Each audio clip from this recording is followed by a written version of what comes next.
Hello बच्चों, कैसे हो आप सब। आई होप आप सब बहुत अच्छे होंगे। भाई ये जो होप है, जिसका मतलब होता है आशा, मतलब कहने का है कि the last hope for RRB nursing aspirant. बहुत सारे बच्चे जो अभी आरआरबी का एग्जाम आने वाला है उसका बहुत सारे कुछ तैयार कर चुके हैं, बहुत सारे डेली डेली क्लासेस भी ज्वाइन करते हैं, अपने हिसाब से प्रैक्टिस भी कर रहे हैं, एमसीक्यू भी प्रैक्टिस कर रहे हैं, बट फिर भी उनके लिए ये वीडियो मैं इसलिए लेके आई हूँ क्योंकि भाई एस्पिरेंट होते हैं ना, तो उनको हर चीज को लेकर डर लगता है, हार से भी डर लगता है, रिजल्ट का भी डर लगता है, एक फोबिया होता है एग्जामिनेशन हॉल में जाने से लेकर जब तक एग्जाम क्रैक नहीं हो जाता तब तक।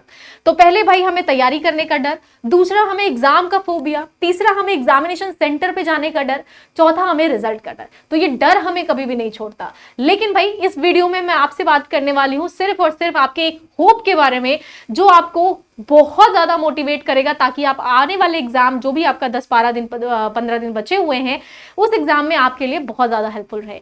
तो भाई द लास्ट होप के बारे में बात करने वाली हूं, और मैं इतना मुस्कुरा के इसलिए बात कर रही हूं बच्चों क्योंकि आप तक अगर ये वीडियो जाए और अगर आप इस एग्जाम में बैठने वाले हैं तो आपके अंदर भी इतनी खुशी होनी चाहिए, इतना ही एनर्जी होनी चाहिए जितना कि बाकी सबके अंदर होती है। अगर आप इस टाइम पे डिमोटिवेट हो गए, अगर आप इस टाइम पे जो है वो फॉल हो गए, गिर गए, हताश हो गए, निराश हो गए, तो ये इसका इंपैक्ट आपके एग्जामिनेशन पे जरूर पड़ेगा। तो मैं वो नहीं चाहती, क्योंकि मैं भी भाई आप लोगों की वो चीज फीलिंग को है वो प्रॉपरली फील कर पा रही हूं। तो ये video is all about the last hope of RRB 2026 aspirant. तो बच्चों ये सब आपके लिए है। मैंने सोचा कि एक ऐसी वीडियो क्यों ना बनाई जाए जिसमें आप सबको मैं एक तरीका बता दूं कि उस तरीके से किस तरीके से आप ओवरकम करके आगे चीजों को टैकल कर सकते हो। अब सबसे पहली जो मैनेजमेंट की बात होती है वो होती है टाइम मैनेजमेंट की बात, जिसमें भाई आपके आरआरबी के एग्जाम के लिए गिनतियों पर दिन जो बचे हैं वो बचे हैं आपके 16 दिन। तो अगर डे की बात करूं तो सिर्फ और सिर्फ आपके पास 16 दिन बचे हैं। कितने महीनों से हम तैयारी करते हुए चल रहे हैं, कितने हफ्ते हो गए, कितने साल हो गए, ठीक है, कितना टाइम हो गया जो टाइम आपने इस एग्जाम को क्रैक करने के लिए दे दिया है। बट अब जो टाइम पीरियड है ये है आपका पीक टाइम, यानी कि सिर्फ और सिर्फ आपके पास 16 दिन। उंगलियों पे आप काउंट कर सकते हो, 5 5 10 5 15 और 1 16। तो भाई अगले 17वें दिन आपका एग्जाम होने वाला है। अगर आपके पास ये 16 दिन बचे हैं तो अभी भी आपके पास कौन सी होप बची है उसके बारे में बात करने वाली हूं। तो डेज आपके पास बचे सिर्फ और सिर्फ 16 हैं। आर जो है आपके पास वो 384 घंटे बचे हुए हैं बच्चे। अगर आप घंटों में काउंट करोगे तो सिर्फ और सिर्फ 384 घंटे हैं।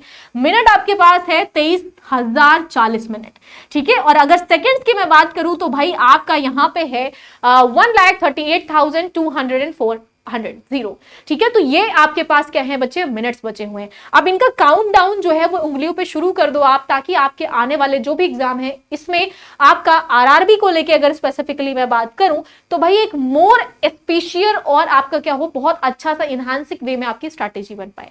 अब आते हैं वर्क रिमेनिंग के बारे में। देखो हमने बात तो कर ली कि सिर्फ हमारे पास 16 दिन बचे हुए हैं। वर्क जो आपके पास बचे हैं, काम जो बचे हैं, उसमें आपको करना क्या है। तो भाई एज अ एस्पिरेंट आपके लिए सिर्फ एक काम अभी के टाइम पीरियड पे होना चाहिए, वो होना चाहिए वर्क रिमेनिंग स्टडी। आपका अगर कोई काम बचा है तो वो है आपका काम बच्चे पढ़ाई, सिर्फ और सिर्फ पढ़ाई। अभी 16 दिन के लिए सब कुछ त्याग दो, सारी चीजें इधर उधर आप स्टॉप कर दो, सारी चीजें रोक दो, सिर्फ और सिर्फ पढ़ाई पे फोकस करो। अगर हम स्टडी की बात करते हैं, जो हमारा काम है उसमें बच्चों देखो नर्सिंग और नॉन नर्सिंग, ठीक है। तो यहाँ पे 70 और 30 का क्या है रेशियो का क्वेश्चन आपके पास आने वाला है। 70 आपका फ्रॉम द नर्सिंग पोर्शन और 30 आपका from the non nursing portion. अगर हम नर्सिंग की बात करते हैं तो मेजर और माइनर सब्जेक्ट्स आपके आने वाले हैं। नॉन नर्सिंग की बात करें तो भाई जो आपको आता है और जो आपको बिल्कुल भी नहीं आता।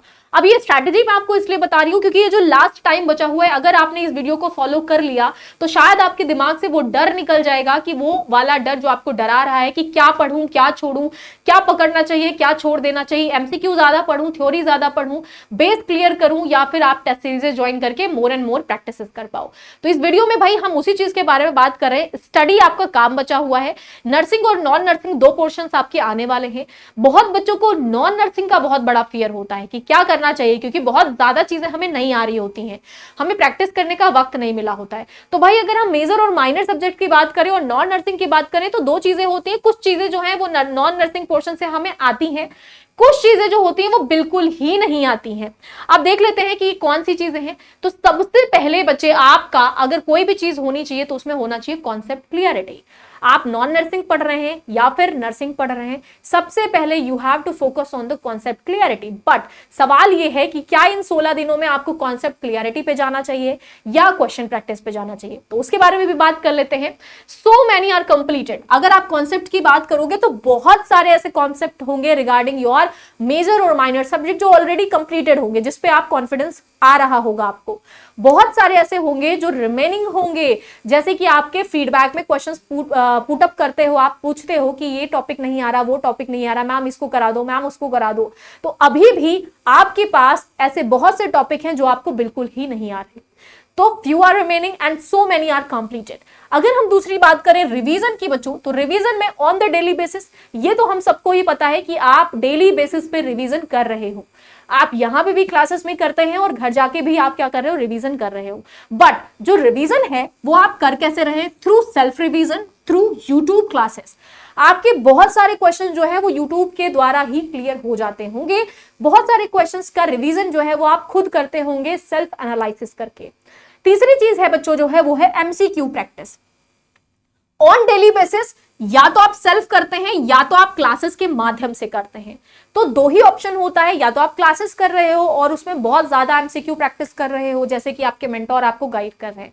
दूसरी चीज कि जब आप क्लासेस के बाद घर पे प्रैक्टिस करते हैं तो उसमें आप एमसीक्यू प्रैक्टिस करते हो। नाउ नेक्स्ट अगर हम बात करें यहाँ पे, तो वो है आपका आर डिवाइडेड। अब ये बच्चों जो 16 घंटे आपके बचे, 16 दिन में आपके 384 जो घंटे बचे हुए हैं, इसको अगर आप डिवाइड कर लो तो एक दिन में सिर्फ हमारे पास 24 घंटे होते हैं।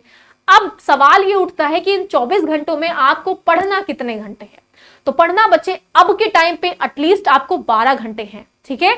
अगर आप अब 7-8 घंटे पढ़ रहे थे तो इस टाइम को थोड़ा और बढ़ा दो, 12 घंटे तक आपको सिटिंग रखनी है अपनी स्टडी को लेके, ठीक है। बाकी क्या करना है, बाकी 12 घंटे में जो काम करना है, जैसे कि आपका 6-7 घंटे आप सो चुके हैं और फिर बाकी के जो आपके पास 6-7 घंटे बचे हुए हैं उसमें आप बाकी के रिमेनिंग काम कर लो। लेकिन 12 घंटे आज के टाइम पे आपको स्टडी पे देने ही देने हैं। अब दूसरी बात करते हैं आपकी, ठीक है, 12 आवर को भी डिवाइड करना होगा तो कैसे करोगे।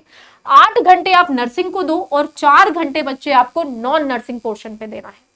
अगर हम इन 8 घंटों को भी डिवाइड करेंगे तो there are 6 hour for you have to given on the major subject, और आपका जो 2 घंटे होंगे वो आप माइनर सब्जेक्ट्स को दे सकते हो।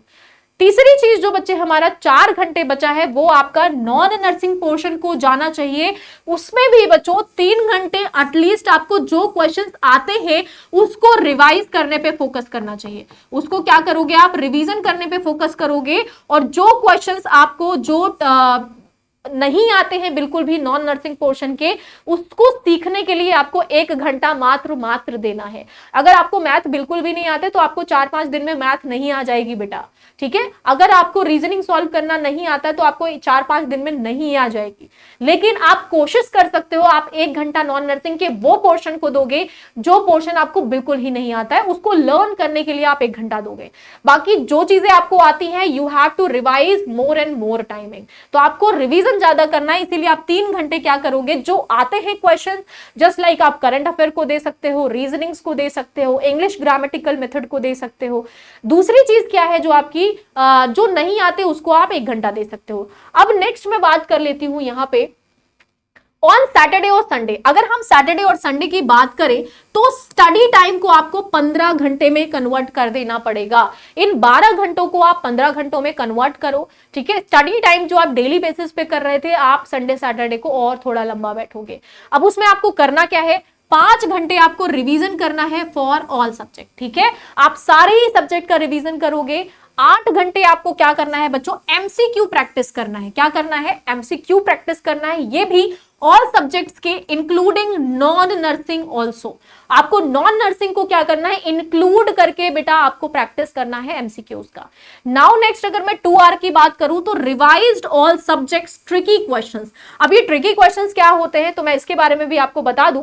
ट्रिकी क्वेश्चंस मतलब ये है बेटा कि आपके जितने भी स्कोरिंग के हैं, जितने भी आपके डेट्स हैं, जितने भी आपके डिस्कवरीज हैं, जितने भी आपके फादर ऑफ थ्योरीज हैं, कौन सी थ्योरी आपकी कब आई, कौन सा जीसीएस स्कोर कितना होता है, टॉडलर स्केलिंग क्या होती है, ग्रोथ एंड डेवलपमेंट माइलस्टोन क्या होता है, रीस्ट्रेन क्या होता है, रिफ्लेक्सेस क्या होता है, कौन सा बोन कब डिसअपियर हुआ, कौन सा फॉन्टेनल कब डिसअपियरेंस हुआ।